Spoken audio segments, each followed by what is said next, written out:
اعوذ باللہ من الشیطان الرجیم بسم اللہ الرحمن الرحیم اللہم صلی علی محمد وعلی آل محمد کما صلیت علی ابراہیم وعلی آل ابراہیم انک حمید مجید اللہم بارک علی محمد وعلی آل محمد کما بارکت علی ابراہیم وعلی آل ابراہیم انک حمید مجید۔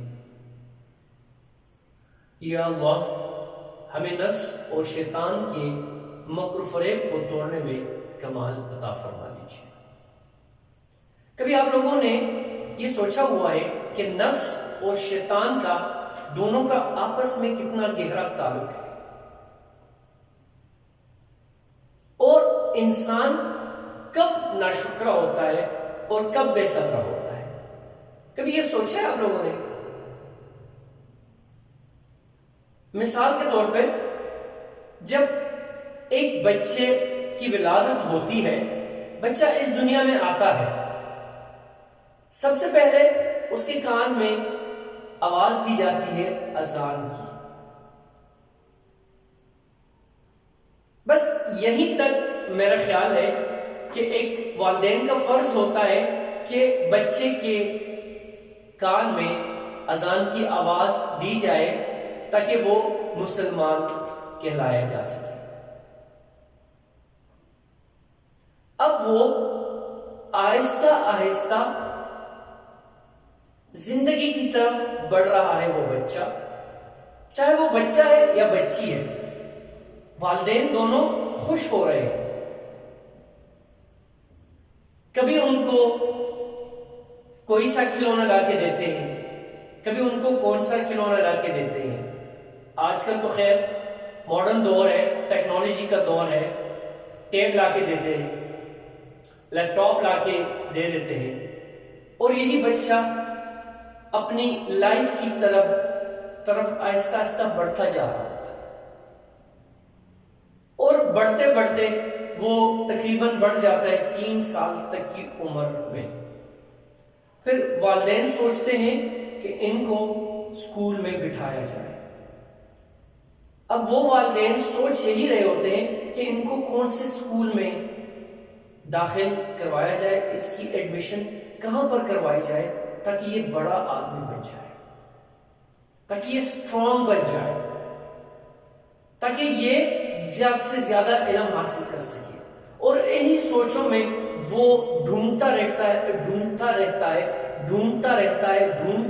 ہے اچھے سے اچھے اسکول کو۔ کبھی وہ کنگارٹن میں جاتا ہے، کبھی لائف سٹاک میں جاتا ہے، کبھی وہ بیکن ہاؤس میں جا رہا ہے، کبھی سٹی میں جا رہا ہوتا ہے۔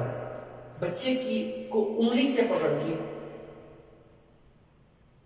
دونوں پیرنٹس، والدین دونوں ساتھ ساتھ جا رہے ہیں، اور اسی کوشش میں لگے ہوئے ہیں، دنیا کے دوڑ میں لگے ہوئے ہیں اپنے بچے کو ایک اچھے مقام پر دیکھنے کے لیے،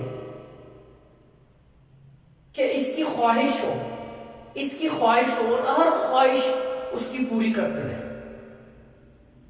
یہاں پر ایک شعر مجھے ابھی سے یاد آ رہے ہیں، ہزاروں خواہشیں ایسی کہ ہر خواہش پہ دم نکلے میرے ارماں مگر پھر بھی کم نکلے۔ یہیں سے انسان ناشکرا اور بے صبرا۔ اب جیسے جیسے ان کو، اس بچے کو داخلہ مل گیا اسکول میں، دنیا کی بہترین اسکول میں، میں یہی کہوں گا کہ دنیا کے بہترین اسکول میں ان کو داخلہ دلوایا گیا۔ پھر وہ بچہ کبھی ایک کھلونے کی طرف جا رہا ہے، کبھی دوسرے کھلونے کی طرف جا رہا ہے، کبھی موبائلز کی طرف جا رہا ہے، کبھی لیپ ٹاپ کی طرف دوڑ رہا ہے، کبھی سائیکل کی خواہش کر رہا ہے، اور یہی خواہش کرتے کرتے کرتے کرتے وہ بچہ بڑا ہوتا جا رہا ہے، اور دنیا کے عصری علوم میں وہ بڑھتا جاتا ہے، وہ بڑھتا چلا جا رہا ہے۔ صرف اس چیز پہ جس ٹائم وہ پیدا ہوا اور اس کے کان میں اذان کی آواز سنائی دی کہ وہ بچہ یا بچی مسلمان ہے، مسلمان کے گھر ان کی پیدائش ہوئی، لیکن کیا یہ جب 7 سال 8 سال 9 سال 10 سال تک یہ بچہ آ گیا یا 15 ایئرز تک آ گیا، کیا اس کے عادات مسلمانوں والے ہیں؟ کیا یہ بچہ بڑھتا بڑھتا انہی عادتوں میں آ گیا جو ہمیں یہ قرآن سکھا رہا ہے؟ یا وہ چیز جو ہماری روحوں نے اللہ کے ساتھ وعدہ کیا ہوا ہے اور اللہ نے ہمارے روحوں سے عالم ارواح میں وعدہ لیا ہوا ہے، کیا وہ والدین اس چیز پہ پورے اتر چکے ہیں یا اتر رہے ہیں؟ یہ آج کے والدین کے لیے ایک سوالیہ نشان ہے۔ وما علینا الا البلاغ۔